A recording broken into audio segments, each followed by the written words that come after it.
Oiê, pode olhar, eu sou Ayrton Marques e estou de volta para mais um episódio do videocast de entrevistas do Olhar Direto. E hoje o nosso papo reto e direto é com o presidente da Assembleia, deputado Max Russi.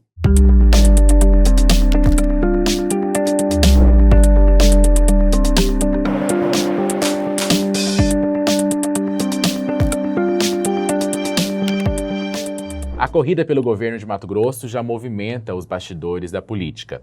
E um dos personagens centrais desse cenário ocupa hoje uma posição estratégica. Além de presidir a Assembleia Legislativa, Max também comanda o Podemos no estado, partido que ganhou protagonismo e passou a ser disputado pelos principais grupos para a eleição de 2026. Em meio às articulações, às decisões sobre alianças e às discussões que impactam diretamente Mato Grosso, vamos conversar sobre o presente e o futuro da política estadual, os desafios do legislativo e os próximos passos de um dos principais articuladores da política do nosso estado. E para essa conversa eu conto novamente com a ajuda do jornalista Jardel Arruda, que escreve para o Caderno de Política do AD. Jardel, seja muito bem-vindo. Muito obrigado, voltei depois de alguns episódios distantes. Saiu de férias e não voltou mais. Faltou falar que ele é exímio pescador, jogador verdade. de pôquer e amigo do Neymar. Amigo do Neymar. Qual que é a avaliação, deputado, de Neymar na Copa, então? Não, do Neymar é boa, né? Ele devia ter começado jogando, né? Daí não E o estaríamos resultado seria classificados. diferente? Tinha feito os 2 pênaltis. Pelo Ok. menos essa Nessa mesmo. ótica, ele não Acho erra. que ele teria convertido esse primeiro pênalti, enfim. Deputado Max, muito obrigado por ter aceitado o convite do Pode Olhar e estar aqui novamente. Já tem um tempinho que o senhor veio aqui conversar com a gente, mas é sempre um prazer tê-lo aqui. Obrigado, Ayrton. Obrigado, Jardel, pelo convite. Para mim é uma alegria poder prestar conta do meu mandato e das nossas ações enquanto deputado estadual e presidente da Assembleia. Ótimo. E para você que está nos assistindo, este episódio também está disponível na íntegra e em formato de áudio nas principais plataformas de podcast. É só pesquisar Pode Olhar ou então Estúdio AD no Spotify, no Deezer e no Apple Podcast. E bora ser um seguidor fiel do nosso videocast, então assine o nosso canal e ative o sininho para ser notificado a cada vez que o novo episódio for disponibilizado, lembrando que isso acontece toda quinta-feira. E aí com o episódio no ar você pode deixar a sua opinião nos comentários e compartilhar também com amigos e familiares. Sua interação é sempre muito bem-vinda, muito importante para a gente. Presidente, o senhor assumiu o comando do Podemos em março desse ano, né? E tornou aí a legenda uma das principais, uma das mais fortes aqui em Mato Grosso, com 3 deputados estaduais, com a projeção de dobrar essa bancada na Assembleia Legislativa e também com a eleição de até 2 deputados federais. Então, é uma importância muito grande, uma força muito grande no nosso estado. O que faz o senhor ter confiança nessas projeções aí para as eleições de outubro? E o que tem sido feito, sido trabalhado também para que essa expectativa não seja frustrada nas urnas? Eu conheço todos os municípios de Mato Grosso, todas as regiões, sei dos seus problemas e conheço as suas lideranças. Então, eu sou um deputado municipalista que eu conheço bem as lideranças dos municípios de Mato Grosso. E a composição da chapa que a gente conseguiu construir dentro do Podemos. Em março, o Podemos foi o partido que mais cresceu no estado de Mato Grosso. Nós saímos de 0 deputado estadual para 3, nós saímos de 0 deputado federal para 1, nós não tínhamos prefeitos, fomos a 30 prefeitos, então o partido deu um grande salto aí de qualidade, de liderança, de força política. E a chapa nossa de deputado estadual, ela está dividida em todas as regiões de Mato Grosso, com bons candidatos, candidatos já testados, candidatos que foram às urnas, candidatos que já tiveram votos. Então eu tenho convicção que nós vamos sair dessa eleição com a maior bancada na Assembleia, vamos eleger no mínimo 6 deputados estaduais, teremos 25% da próxima Assembleia de Deputados do Podemos, pela qualidade dos nossos candidatos. E para a Câmara Federal, a certeza da eleição de 1 deputado federal, é um sonho a eleição de 2, mas é algo que pode ser possível, não é algo fácil, eu não vendo ilusão, mas é algo possível. E vamos fortalecer e sair bastante fortalecido da eleição de outubro desse ano. A chapa de deputado federal ela foi montada por último, né? Antes de vocês finalizarem e conseguirem atrair o Rovério, o Barbudo, o Neri, que foram os 3 meio que de última hora, né? O Podemos não tinha essa perspectiva de fazer um deputado federal. Até o senhor falava que estava difícil montar essa chapa, estava complicado, mas chegaram esses 3 nomes assim. Porém, falar em 2 deputados, eleger 2 deputados é uma coisa nova. Eu queria que o senhor explicasse como que estão sendo feitas essas contas, que vocês estão sonhando para chegar a 2 deputados federais, que vai ser uma eleição muito concorrida, né? Essa da Câmara. Nós não tínhamos perspectiva. A sua análise é perfeita, Jardel, há uns meses atrás. Nós íamos participar da eleição, mas para pontuar, para ter uma votação, para poder mostrar a cara do partido em Mato Grosso. E com a vinda dos nomes e outros nomes que aceitaram o desafio, nós temos a certeza. E o que pode dar a condição de nós elegermos 2 deputados? É a performance desses nossos candidatos nessa pré-campanha. Então, se você pegar a nossa chapa, nós recebemos também a vereadora Kalinka em Rondonópolis.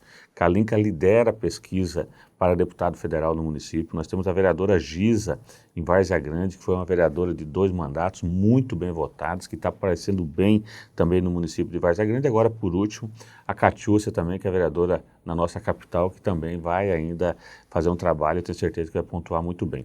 E os nossos candidatos a federais, Neri Geller, ex-ministro, Nelson Barbudo, deputado federal, já foi o deputado federal mais votado do estado, Roveri, saiu da Secretaria de Segurança agora, fez um grande trabalho à frente da Secretaria de Segurança e vem ao partido somar muito nesse momento, está fazendo uma boa campanha. Marcos Vitella, ex-candidato foi candidato a governador, fez 250 mil votos ao governo, então é evangélico, traz um segmento importante e está performando muito bem. Fernando Gurgem foi prefeito 4 vezes no município de Querência, então um grande nome do Araguaia, está andando os municípios e está avançando bem nessa pré-campanha. E também nós temos o Fred Murta. Fred Murta tem uma rede social, delegado, combate o crime organizado, um delegado muito atuante e que tem 500 mil seguidores na sua rede. Então, é alguém que pode ser a grande surpresa dessa eleição. Então, nós temos uma chapa muito bem montada de deputados federais e muito bem distribuídas. Isso dá certeza que nós vamos fazer mais de 200 mil votos, isso garante uma vaga, e aí eu acho que a segunda vaga vai ser quem fizer 280, 290, 300 mil votos. Eu acho que quem chegar ali na marca dos 300 mil votos vai conseguir fazer 2 vagas de deputado federal. Então a gente tem trabalhado isso, a nossa chapa de estadual vai passar dos 400 mil votos, então é lógico que não é um voto casado com o outro. Mas se fosse casado, já daria certeza de 2 vagas de federal. Como não é casado, nós estamos contando aí que a gente faz 400 para federal e podemos sim buscar 300 mil votos para federal, que daria a eleição de 2 federais. Em 2022, a gente viu aí uma eleição de uma bancada federal muito conservadora, né? O PL elegeu 4 deputados aí, a esquerda representada pela federação não teve uma votação expressiva pela Rosa Neide, mas não conseguiu essa vaga. O senhor acredita que isso vai se repetir nas eleições de outubro? E quando foi pensado também a montagem dessa chapa para a Câmara Federal, foi pensado também para atender a demanda desse eleitorado de direita, mais conservador, que busca uma bancada mais conservadora? Eu não acredito nisso. Eu não acredito nisso. Acho que nós temos essa eleição, a eleição de 6 partidos que vão fazer um deputado federal e 2 partidos, 2. Então, na minha análise que eu faço é isso. Então, eu acho que a bancada federal vai ter uma renovação de 50% ou mais. Eu acho que a renovação vai ser muito grande, diferente da Assembleia Legislativa. Em virtude disso, 6 partidos montaram boas chapas de deputados federais e pode ter um 7º ainda, mas 6 eu tenho convicção que vai fazer um deputado federal e desses 6 partidos, 2 deles vão fazer 2. Então eu não vejo como nenhum partido fazer mais do que 2 deputados federais nessa eleição. Olhando as pesquisas até o momento, lógico que nós estamos numa pré-campanha, vai começar ainda uma eleição, então muita coisa pode mudar nesses próximos 90 dias aí. Mas fazendo uma análise fria de hoje, 6 partidos elegem 1 e 2 partidos vão eleger 2. Presidente, o desempenho do Podemos nessas eleições de outubro pode ser um termômetro do seu próprio futuro político? Em outras palavras, se o Podemos confirmar essa bancada na Assembleia Legislativa de 6 deputados, 2 deputados na Câmara Federal, isso crava aí um futuro político do senhor para disputar em 2030 um governo ou até mesmo um Senado, uma candidatura à majoritária? Fortalece bastante. Eu costumo falar, o pessoal fala, Marcos, e aí, quantos votos nós vamos trabalhar nessa eleição? Porque eu cheguei na Assembleia com 20 mil, fui a 35, fui a 70. Eu falei, nós precisamos fazer pelo menos 71 mil votos. A nossa meta é 80, mas eu falei, pelo menos 71 nós precisamos fazer para continuar nesse crescimento. E esse fortalecimento de grupo, a eleição desses deputados, Podemos saindo forte dessa eleição, com certeza nos fortalece. Eu tenho dito também que é a última eleição que eu quero disputar para deputado estadual. Então eu vou disputar um outro projeto em 2030. Aí Deus vai preparar, o que Ele preparar melhor para mim vai ser o que eu vou disputar. Lógico que no meio de 2030 tem uma eleição em 2028 e nós vamos também estar preparados, vamos nos organizar, lógico que daí no segundo momento, agora o momento tem que ser essa eleição de outubro, o foco nessa eleição de outubro, mas da forma que a gente compôs o partido, das lideranças que chegou muita gente boa, a gente vai sair com um grande resultado e tendo a maior bancada dentro da Assembleia, sem sombra de dúvida, fortalece para ajudar a conduzir o Estado nos próximos 4 anos. Ainda na preparação para essa campanha de 2026 agora, o seu nome foi muitas vezes ventilado como possível candidato a governador. O que te levou a decidir a não sair? Porque estava um cenário muito aberto antes, né? As candidaturas não estavam consolidadas. Como que foi essa tomada de decisão? Eu sou um deputado de grupo, né? Eu escuto bastante, procuro trabalhar sempre em grupo. Eu acho que já tinha umas candidaturas postas. É lógico que o cenário não era um cenário ruim para a construção de uma candidatura majoritária, mas eu acho que tinha que vir de um fortalecimento de grupo, de uma definição de grupo político. Você ser candidato sozinho, com seu partido, ou sem um apoio muito forte em uma eleição de governo não é fácil. Então a gente optou, discutimos bastante, falamos com os nossos prefeitos, com as nossas lideranças e fortalecer e fazer um trabalho de construção, como eu venho fazendo ao longo dos últimos anos. Eu fiz uma escadinha, né? Eu comecei vereador, prefeito, secretário de Estado, deputado, secretário de Estado, enfim, eu passei fazendo essa escadinha, conhecendo muito, trabalhando muito e entregando muito resultado. Então eu acho que a gente definiu por um projeto de construção, de fortalecimento. Vamos sair forte dessa eleição para daí sim, ao longo de 4 anos, poder preparar um projeto maior.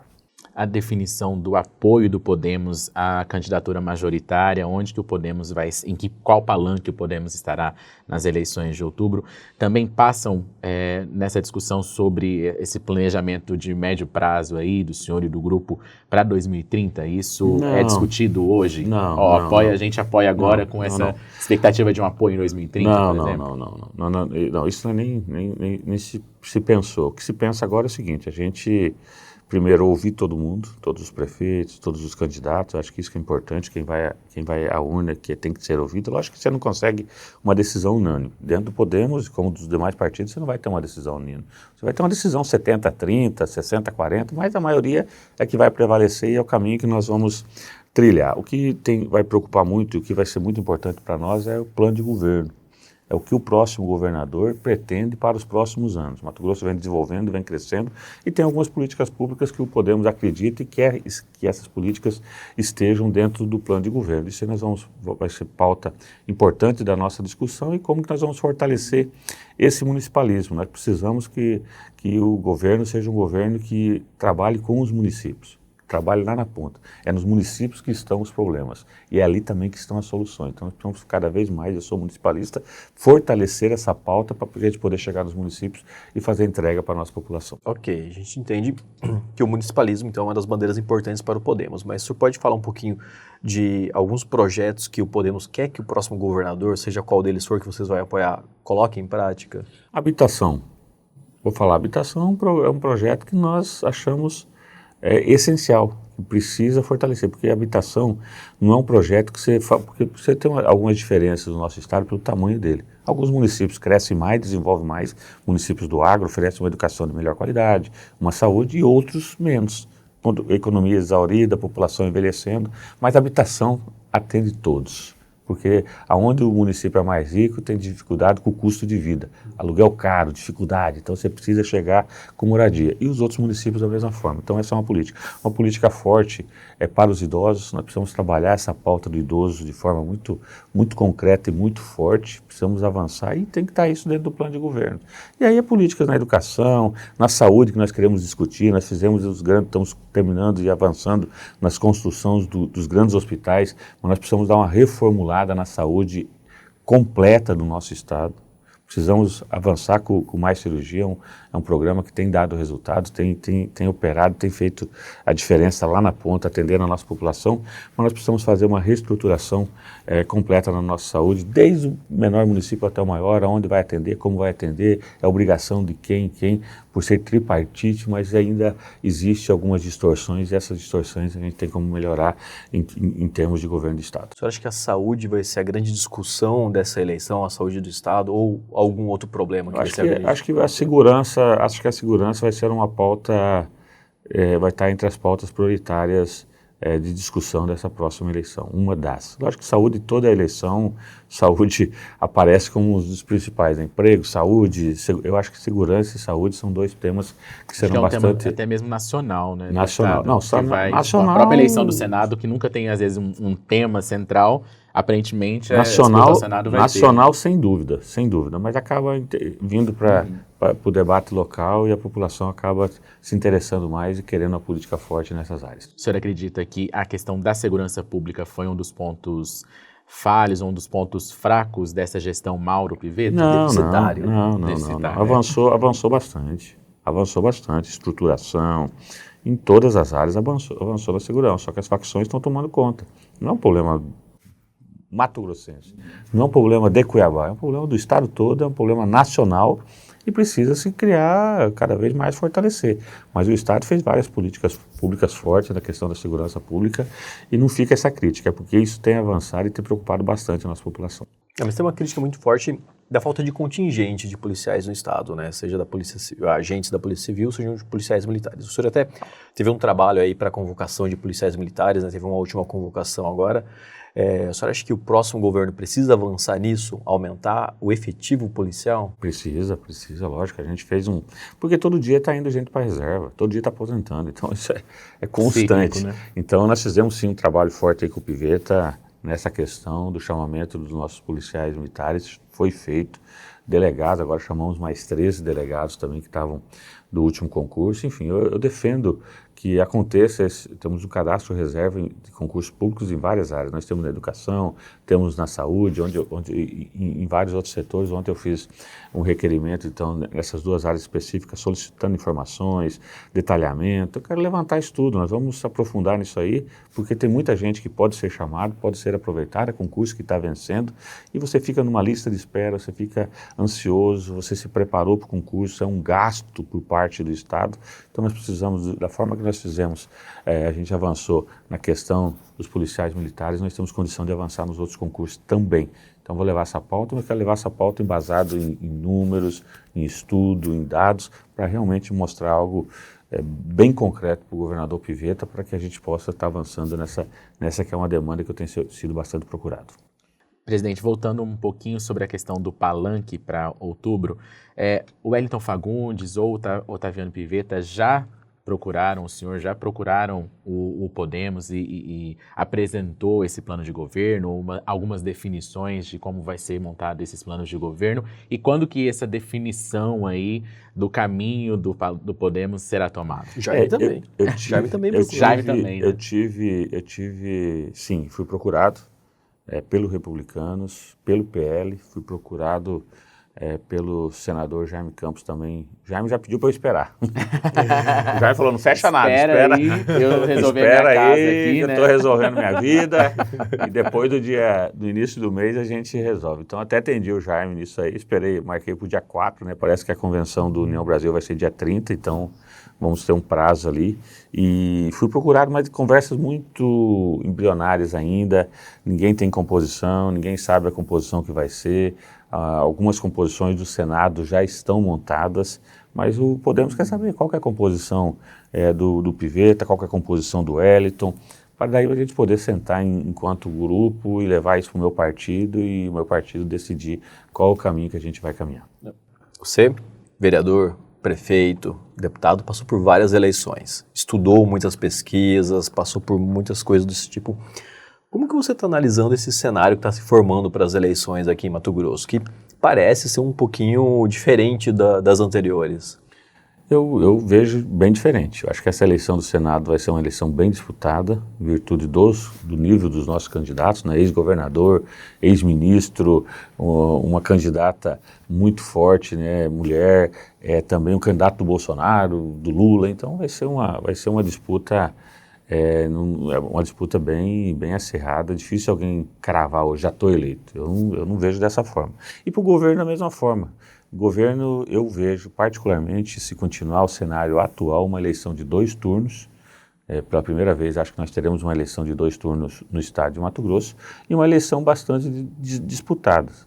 Como eu falei no início, lógico que nós estamos numa pré-campanha, existe uma campanha ainda que muda o humor do eleitor, ele pode definir para um lado, e eu falo que o eleitor também, quando decide para um lado, ele vai, não importa o que tem na frente, enfim. Mas, se você falar, a eleição é amanhã, é uma eleição de 2 turnos, uma eleição bem disputada e com o segundo turno também bem disputado. O senhor acha que para ser de 2 turnos é necessário manter todos esses pré-candidatos que tem aqui hoje? Ou se um deles sair, por exemplo, o Jaime Campos ou o Wellington Fagundes? Particularmente, sei que muitos não vão concordar com a minha opinião. Eu acho que se o Jaime não for candidato, se porventura não ser, mesmo assim eu acredito muito na eleição de 2 turnos. Mesmo com os candidatos postos, Piveta, o Wellington, Natasha, o do Missão, o Milas, tem mais uns 2, 3 candidatos aí que eu vi, Marrafon, mais alguns nomes aí colocados. Com esses nomes eu acredito que nós teremos, opinião do deputado Max, eu acho que nós teremos uma eleição de 2 turnos. Mas quem estaria no segundo turno? Não. Aí o que vai definir isso é campanha, né? Porque hoje, muitas vezes, uma pesquisa está na frente, candidato, isso não quer dizer nada. O que quer dizer é a campanha, a proposta, é a mensagem, é aquilo que você vai falar para o eleitor, eu já fiz isso, eu pretendo fazer isso, e ele acreditar no candidato, na mensagem do candidato. Acho que é isso que vai definir. Então, o número de pesquisa hoje talvez não seja o indicador que vai definir a eleição em outubro. A gente já viu gente saindo de muito pouco de voto. Outro dia eu fiz uma pesquisa até para medir isso aí. Com o meu nome, não para governo, mas em termos de voto. Mais de 70% de quem conhece, eu sou pouco conhecido no estado de Mato Grosso, principalmente em algumas regiões, mais de 70% que conhece o deputado Max, votam no deputado Max. Eu particularmente fiquei muito feliz, sinal que o nosso trabalho, para quem conhece, quem acompanha, a gente tem um respaldo. O trabalho agora é ampliar esse grupo de quem conhece ampliar o conhecimento, chegar em algumas regiões que eu não fiz o trabalho, porque nosso estado é muito grande, é difícil para um parlamentar, você é um deputado, você conseguir atingir todas as regiões, se fazer presente, estar próximo. Você acredita que também, por ser presidente, tem essa demanda toda da presidência, isso também atrapalha o senhor, às vezes, estar em todos atrapalha as regiões? Mas melhora o conhecimento.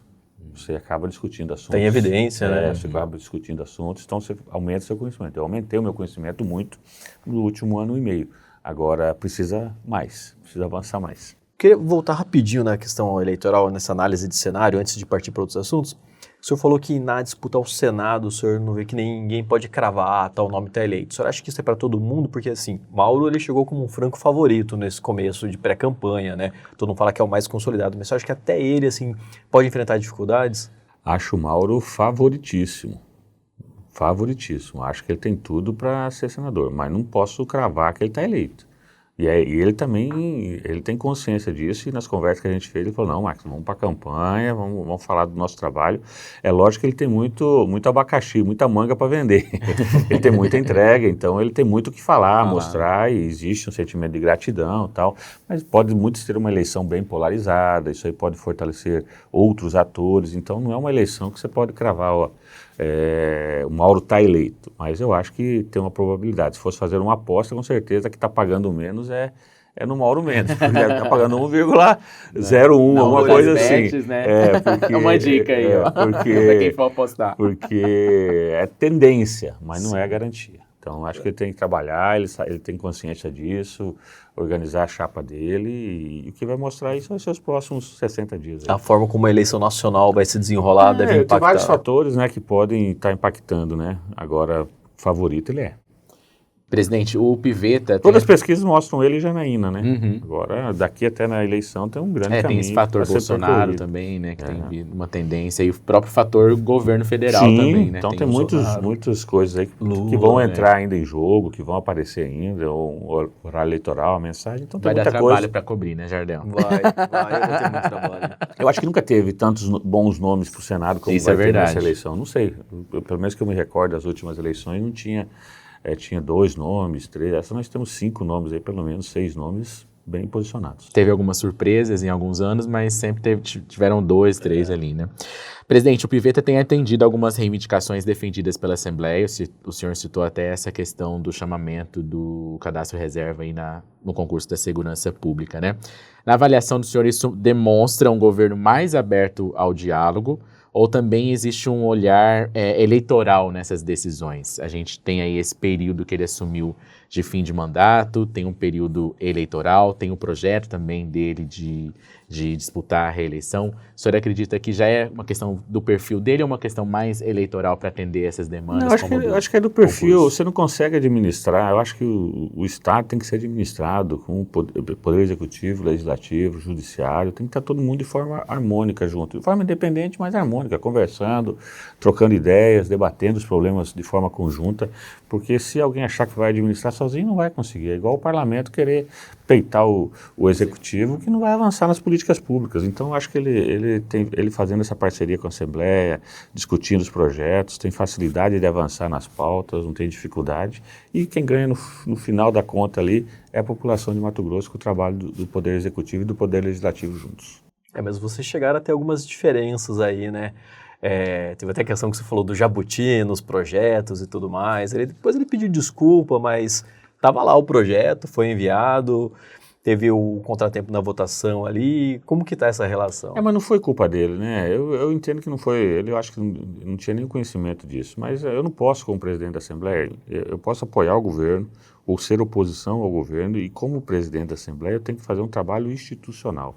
Eu jamais posso aceitar que um projeto chegue na Assembleia e tire prerrogativa dos parlamentares. A prerrogativa de fazer uma sabatina de um agente, de uma agência de regulação. A Assembleia é o poder legislativo, são 24 deputados de todas as regiões. E essa sabatina não é bom para a Assembleia, é bom para o Poder Executivo. Vai o nome ali, a gente vai sabatinar, checar, ver os antecedentes, ver o que a pessoa tem, como que ela pode contribuir. Então, é um grau a mais de fiscalização. Então, acho que alguém de baixo ali quis fazer essa mudança, acho que o governo nem tinha conhecimento disso, e eu, como presidente da Assembleia, cobrado pelos meus pares, não poderia aceitar isso. A Assembleia tem que apoiar, mas sempre de forma independente e mantendo as suas prerrogativas. Eu, como presidente, não vou aceitar a gente perder nenhuma prerrogativa ou defender ou diminuir o espaço e a condição da Assembleia, porque a Assembleia tem ajudado muito o Mato Grosso. Moratória da soja, quem resolveu? Assembleia Legislativa de Mato Grosso.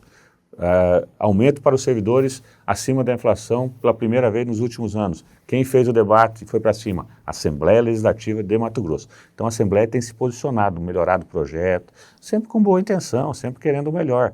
Tem probleminha, tem discussão? Tem, mas no final a gente trabalha junto e trabalha para construir as políticas públicas que dê melhor resultado ao nosso povo. O deputado Carlos Avalone afirmou recentemente, na última semana, que houve uma insatisfação na Assembleia Legislativa porque o acordo sobre o pagamento das emendas parlamentares não foi cumprido para todos os deputados, né? Houve uma quebra de acordo por parte do Executivo em relação a esse tema?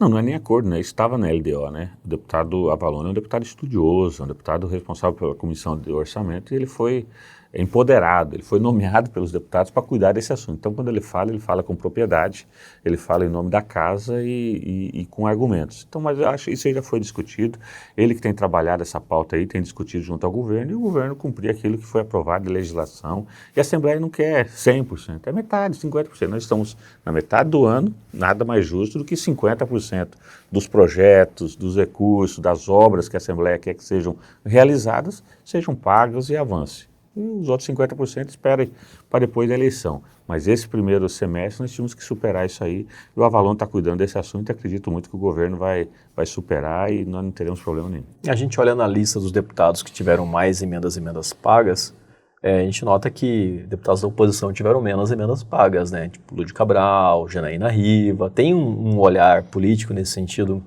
Deve ter, né? É difícil afirmar que, com certeza que tenha, né? Eu não conheço os projetos de cada deputado, mas todo governo procura atender mais a sua base, um pouco menos a oposição. Isso é meio que uma máxima aí. Não deveria ser assim, mas ainda acontece isso. O que é importante é que até o final do ano terá que ser cumprida 100%. É impositiva e, sendo impositiva, tem que cumprir 100% do que manda a legislação. O governador Ano Pivetta... passado foi cumprido. 100%. Foi cumprido, né? O governador Pivetta afirmou recentemente que as emendas parlamentares somem e evaporam e que não deixam obras estruturantes nos municípios, né? Ele também disse que é conceitualmente contra as emendas e que o papel do legislativo deveria ser apenas legislar e fiscalizar.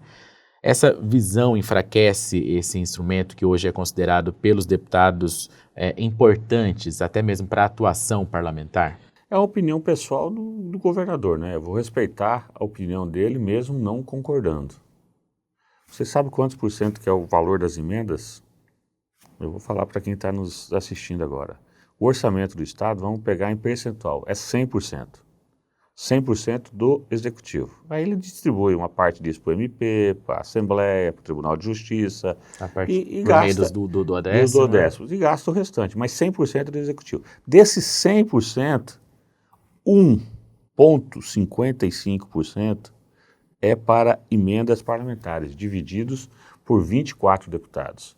Esse 1,55 é para ações nos municípios, para obras, para projetos sociais. Vou dar um exemplo, eu mandei uma emenda parlamentar minha para uma cidade, que se não fosse a minha emenda parlamentar, não tinha um campo society iluminado naquele município. Hoje você passa lá, você vê a gurizada 6 horas, 7 horas, 8 horas da noite jogando bola, não tinha isso. Eu mandei uma emenda parlamentar minha para fazer uma piscina aquecida numa PAI, para fazer um vestiário numa PAI. Estou dando apenas 3 exemplos aqui. Por quê? Porque tem um alcance muito grande. Essa emenda parlamentar é de R$100 mil. O Estado não faz essa obra. O Estado tem que fazer o quê? Os grandes hospitais, as grandes rodovias, as obras estruturantes. É muito difícil um governo fazer um programa de entrega de ambulância, de entrega de uma van. Acontece, mas é pouco, próximo da demanda. O deputado estadual, ele não tira a emenda da cabeça dele, ele vai lá na comunidade, a dona Maria cobra ele, fala, ô deputado, eu preciso que faça um posto de saúde aqui no meu assentamento, como eu fiz lá em Jucimeira. Eu preciso de um posto de saúde aqui, deputado, eu preciso de um mamógrafo, eu preciso de um aparelho de raio-x. Dessa demandazinha que é encaminhada a emenda. Então, sobra para o governo 98,45 para o Poder Executivo definir. 1,55 é dividido para 24 deputados encaminhar a sua emenda parlamentar. Então, a discussão é muito pouca, o alcance é muito grande. Eu discordo. Mas a emenda tem problema. Para isso que tem Ministério Público, tem Tribunal de Contas, tem CGE, tem DECOR, ou seja, os órgãos de controle vão em cima, punam. E acontece isso. Outro dia nós tivemos aí exemplos disso. Então acontece. Então nós não podemos, eu até dei um exemplo do carrapato, do berne, nós não podemos matar a vaca porque ela tem um berne. Vamos curar a vaca, vamos usar o que precisa, curar e manter a vaca forte, sadia. Então eu diverjo da opinião dele. A opinião dele ele postou por algum motivo, mas eu defendo porque eu ando nos municípios de Mato Grosso e eu encontro muitas ações, muitos projetos de emendas parlamentares. Os pequenos projetos do Estado, aquela demanda que atende ali a Dona Maria, aquela demanda específicazinha, lá na comunidade, lá no bairro, é feita através de uma emenda parlamentar. Os projetos grandes é obrigação do governo. O governo tem 98% do orçamento aí, depois tira os poderes, como eu falei, para fazer o quê? Não, vamos abrir uma estrada aqui, vamos fazer um grande hospital no Araguaia, como está sendo feito. Show de bola. Com uma emenda parlamentar, você não faz aquele hospital, você não equipa, mas o governo do Estado tem que chegar lá com essa ação. Então, são pontos de vista diferentes. Como eu falei, é uma parte muito pequena, é 1,55% de todo o orçamento do Estado, que é dividido por 24 deputados para encaminhar as emendas aos 142 municípios de Mato Grosso. Nos 142 municípios de Mato Grosso, tem emendas parlamentares de algum deputado que fez alguma obra importante naquela cidade. Vamos mudar de assunto um pouquinho, Jardel? Vamos. Vamos falar sobre Cuiabá. Em abril, o senhor apoiou o prefeito Abílio Brunini nas comemorações dos 307 anos de Cuiabá. Além disso, teve uma parceria aí do senhor com ele na defesa de moradores que corriam risco de despejo em alguns condomínios aqui na cidade, né? No entanto, o que se viu depois disso foram trocas de acusações, algumas declarações por meio da imprensa. O senhor chegou a afirmar que o prefeito tem recusado até a ajuda de deputados, talvez aí na intenção de proteger a pré-candidatura da primeira-dama Samantha Iris, né, que vai disputar aí uma vaga na Assembleia Legislativa. Abílio rebate essas acusações e até aponta uma possível interferência do senhor na disputa interna da Câmara de Cuiabá, da mesa diretora, já que tem um aliado ali do senhor, o Wilde Tarques, né, um filiado ao Podemos. O que de fato afastou o senhor e o prefeito Abílio Brunini? Não, nada afastou. Tem uma relação tranquila com o Abílio. Encontrar ele em qualquer lugar, conversa. Se ele precisar do apoio da Assembleia, nós estaremos à disposição novamente. Ajudamos no final do ano, ajudamos novamente no aniversário. E sempre que Cuiabá precisar, vai ter o apoio não só do deputado Marques, de toda a Assembleia Legislativa. Essa questão da interferência na Câmara, eu acho que é piada, né? Deve ser piada de mau gosto se o Abílio colocou isso. Por quê? Porque ele não deveria, do meu ponto de vista, se o governador fizer uma ação igual ele fez, para mudar o regimento da Câmara de Vereadores, se eu sou deputado estadual, o governador está comprando briga com os 24 deputados, não é com um. Regimento da Assembleia Legislativa, quem cuida é deputado estadual. Regimento de Câmara de Vereador, quem cuida é vereadores. Eu acho que isso desmoraliza a Câmara de Cuiabá. A Câmara de Cuiabá poderia fortalecer o seu trabalho. Eu acho que tem muitos vereadores muito atuantes, vereadores que têm trabalhado bastante. Mas se os vereadores aceitarem uma interferência direta do Poder Executivo e ficarem calados, aí vai continuar com o nome que a Câmara tem. Eu vejo muito vereador, vejo entregas importantes da Câmara de Vereadores. A Assembleia, vocês podem ter certeza, o governador não faz isso lá não. Lá não é o Max que não aceita. Os 24 deputados não aceitam. Problemas nossos da Assembleia... Aparentemente foi um pedido da presidente Paula a ele, né? Absurdo também, né? O senhor faria esse pedido? Jamais, porque isso me desmoraliza enquanto presidente da Assembleia. Meu problema como presidente da Assembleia, se eu tiver problema interno lá dentro da casa, eu tenho que chamar os 24, moçada, vem cá, vamos reunir aqui, vamos... Lá dentro da Assembleia tem ideologia de todo tipo, tem defesas de todo tipo. Cada deputado defende o que acredita, os seus projetos. Agora, tem problema? Eu como presidente, eu tenho que chamar todo mundo, vem cá, tem um problema no regimento. Vamos definir aqui, através do quê? Através da democracia, através do voto. Eu jamais, não é eu, a Assembleia Legislativa jamais, seja quem for o governador de Mato Grosso, irá aceitar uma interferência desse tipo. Jamais nós vamos aceitar que um governador tente mudar o nosso regimento interno através do Poder Judiciário. Até acredito que o Poder Judiciário não vai se dar esse papel. Eu acho que é uma ação até... às vezes eu não entendo alguns políticos, quem que orienta esses políticos, porque eu acho muita interferência. Então a Assembleia tem o seu regimento, nós aceitamos. Eu vi essa interferência, eu falei, rapaz, será que os vereadores não vão fazer nada? Aí a Câmara vai continuar com a imagem que tem. Infelizmente, porque a grande maioria dos vereadores ali trabalham muito, fazem entregas importantes, merecem um elogio. Isso aí é um desrespeito com o poder legislativo de Cuiabá. A ADI, né, tem esse plano de fundo da disputa da mesa diretora, tem a questão de reduzir a necessidade de número de votos para mudar o regimento interno, mas não é só isso, né? Ela reduz o número de votos necessários para alterar uma série de coisas, para aprovar uma série de projetos. Ou seja, ele pode ter uma base menor e conseguir aprovar projetos estruturantes em Cuiabá. Tamanho do território urbano de Cuiabá, o tamanho dos lotes, por exemplo, e várias outras coisas. São 10 itens diferentes na ADI, não é só o regimento interno. Você acha que os vereadores em silêncio sobre isso aceitar uma subserviência mesmo ao prefeito? Eu não acho não, tenho certeza. Isso aí é desvalorizar a Câmara de Cuiabá. É quase que deixar, não vão precisar da Câmara. Muitos do Poder Executivo tentam enfraquecer o Poder Legislativo.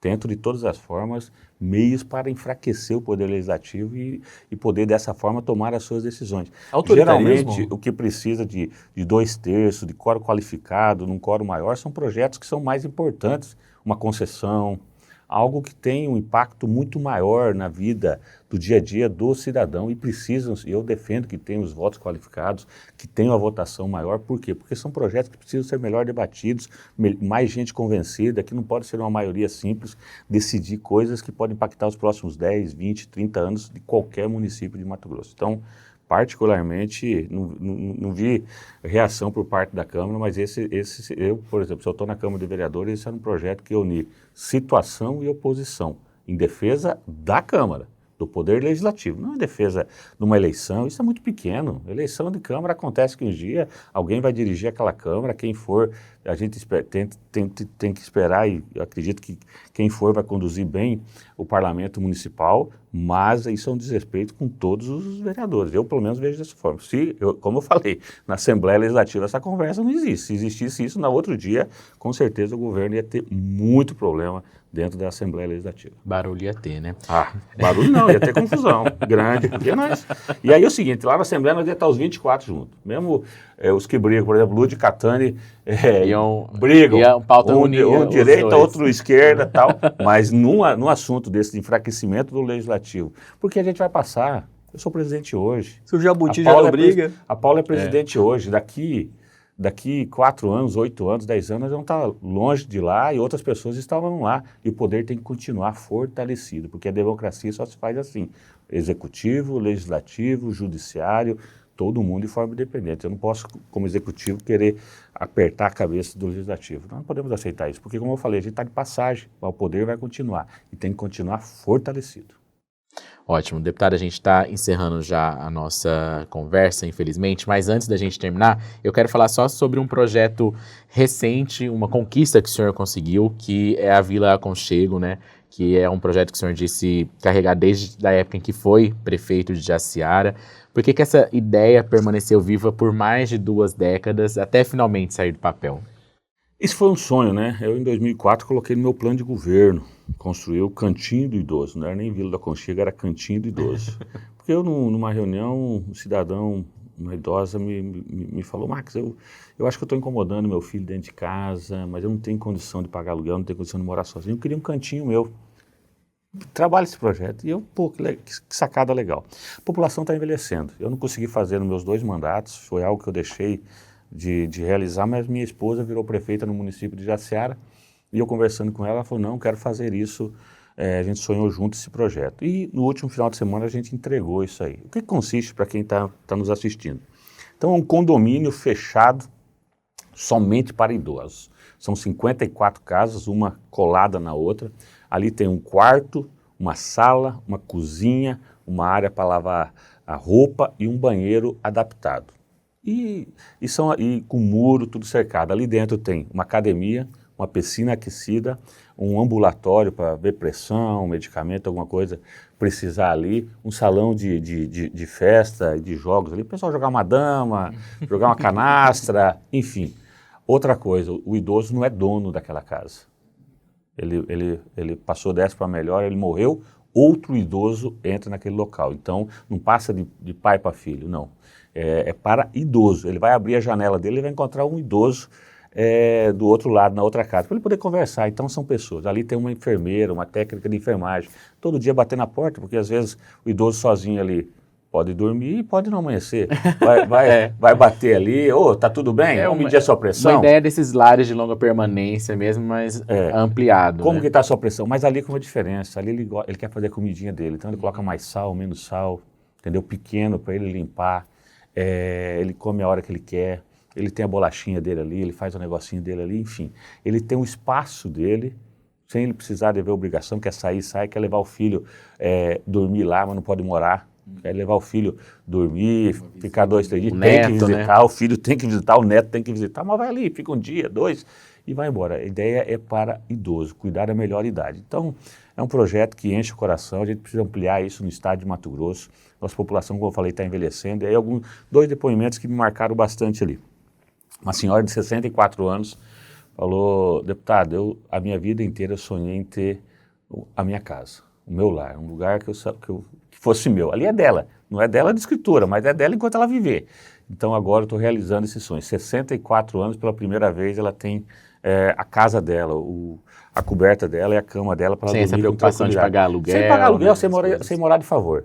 E outro com mais de 70 que falou que pagava R$700 de aluguel. Você imagina você aposentado, ganhando um salário mínimo, 1.700, acho que é o salário hoje, pagar 700, sobra 1.000. E você, quando você está mais idoso, é mais remédio, é mais problema que você tem, é mais dificuldade. Então, olha a qualidade de vida que esse senhor vai ter com mais de R$700 no bolso, quase o dobro do que ele tinha, que ele vai poder ter para visitar o neto, para gastar em alguma coisinha a mais. E até o poder público fica mais fácil também atuar junto aos idosos ali, né? Tem políticas públicas voltadas a eles. Voltadas ali dentro. Então, é muro alto, porque o idoso também ele é muito, muito assediado, muita gente quer dar golpe, então não é tão simples para entrar ali a pessoa e querer enganar os velhinhos ali. Aquele empréstimo consignado. Aqueles consignados, ligação, enfim. Então, é um projeto que a gente precisa ampliar. Nossa população está envelhecendo, infelizmente é triste, né? Chegar uma pessoa com 60, 70, 80 anos e não ter uma casa, não ter um local, não ter um espaço.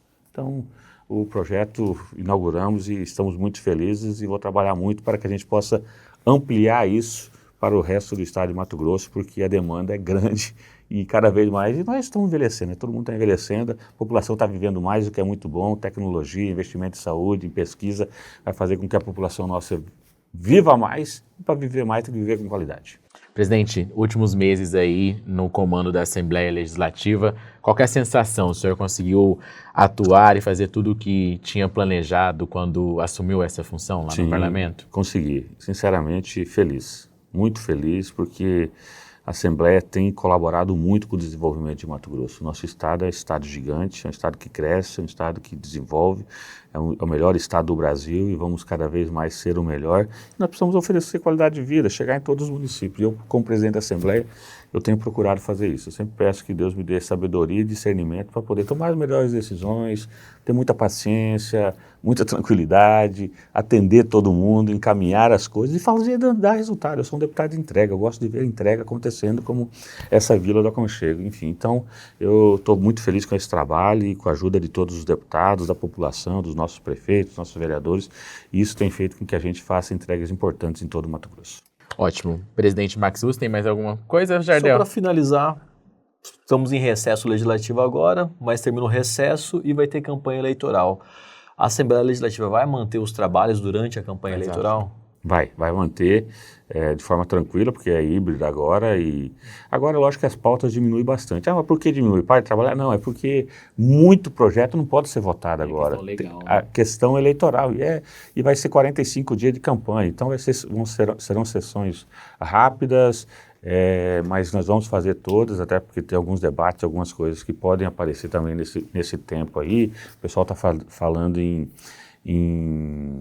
negócio do DAI de Várzea Grande, intervenção estadual do isso DAI. Passa pela Assembleia. Então, essas pautas que podem aparecer aí, nós estaremos lá para votar, analisar e fazer o melhor para o nosso Estado.